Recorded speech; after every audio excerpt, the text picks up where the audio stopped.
دوستو اگر کہانی کا مزہ لینا ہے تو چینل کو سبسکرائب کرنا مت بھولیں۔ میرے والدین کے انتقال کے بعد میں بالکل بے سہارا ہو چکا تھا۔ تب میری خالہ جو مجھ سے صرف 5 سال بڑی تھی نے مجھے اپنے گھر لے لیا۔ خالہ کی شادی کو 9 سال ہو چکے تھے، لیکن ان کے یہاں کوئی اولاد نہیں تھی اور نانا نانی بھی انتقال کر چکے تھے۔ میرے پاس اور کوئی سہارا نہیں تھا۔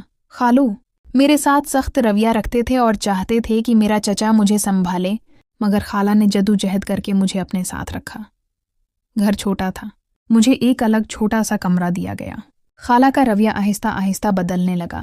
وہ میرے قریب آنے لگیں، میرے بال سنوارنا، میرے زخموں پر مرہم لگانا اور کئی بار میرے کمرے میں بغیر اجازت آ جانا۔ یہ سب میرے لیے حیران کن اور غیر معمولی تھا۔ میں ان حرکتوں سے الجھن محسوس کرنے لگا۔ پھر ایک دن جب میں نہا کر نکلا اور اپنے بال خشک کر رہا تھا، خالہ میرے کمرے میں آ گئیں۔ وہ میرے بال صاف کرنے لگیں اور جب خالو نے ہمیں اس حالت میں دیکھا تو سخت ناراض ہوئے۔ خالو کو خالہ پر شک ہوا اور انہوں نے انہیں ڈاکٹر کے پاس لے جا کر حقیقت معلوم کرنے کی کوشش کی۔ بعد میں پتہ چلا کہ خالہ حاملہ ہیں اور خالو نے الزام مجھ پر لگایا۔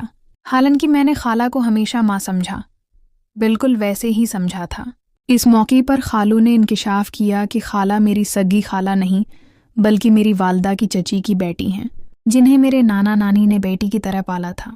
خالو نے اسی بنیاد پر خالہ کو طلاق دے دی اور ہمیں گھر سے نکال دیا۔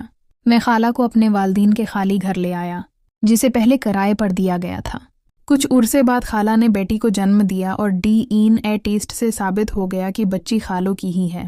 خالہ نے بتایا کہ انہوں نے خالو کو روایتی علاج کے تحت دوا دینا شروع کی تھی تاکہ ان کی اولاد ہو سکے، اور انہوں نے مجھے نیند کی گولیاں اس لیے دینی شروع کی تاکہ میں اس دوران جاگ نہ پاؤں۔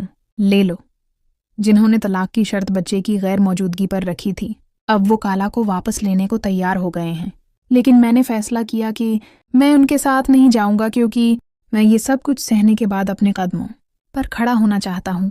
میں نے خالہ کا شکریہ ادا کیا کہ انہوں نے مشکل وقت میں میرا ساتھ دیا، لیکن اب میری ترجیح یہ ہے کہ میں اپنے والدین کی وراثت کو سنبھالوں، اپنے مستقبل کو خود سنواروں اور ان تمام رشتوں کی حقیقت کو سمجھوں۔ عزت، وقار اور خودداری کے ساتھ اپنی زندگی گزارو۔